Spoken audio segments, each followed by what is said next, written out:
చిరంజీవి గారు 'సింహాద్రి' రిలీజ్ అయిన తర్వాత ఎవరు అడిగారు రాజమౌళిని, ఏమంటే చిరంజీవి గారితో ఎప్పుడు సినిమా చేస్తారు అని చెప్పాను. అంటే రాజమౌళి వచ్చారు, చిరంజీవి గారితో నేను ఇట్లా సినిమా చేయటం అంటే ఆయన డేట్ నా దగ్గర ఉన్నట్టు ఆయన పిలిచి రాజమౌళి సినిమా చేయండి చేస్తానని చెప్పాను. అప్పుడు ఆయన దగ్గర నుంచి కబురు వచ్చింది.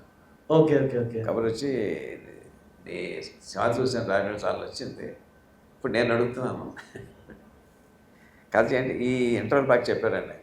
ఓకే ఫస్ట్ ఇంటర్వ్యూ చాలా నచ్చేసింది, మనం చేసేద్దాం అన్నారండి. ఓకే విజయ బాపిరెడ్డి గారు ప్రొడ్యూసర్ ఉండే దానికి ఆయన తీసుకెళ్ళారు. వెళ్తే ఆయన వాళ్ళ ఇంటి నుంచి మా ఇంటికి వెళ్ళాలన్నమాట అండి.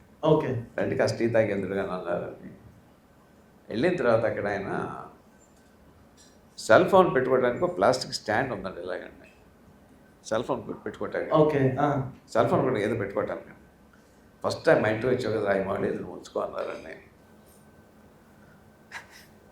రాయమౌళి అన్నాడు, ఇంత మన పని జరగదంట అన్నాడు. మర్నాడు ఆయన రాయమౌళి మనది చూసావు కదా అన్ని ఫ్యామిలీ టైప్ కథలు అయ్యి పక్కన పడిపోయిందండి. సో రామచంద్రతో చేద్దాం అనుకున్నప్పుడు చిరంజీవి గారు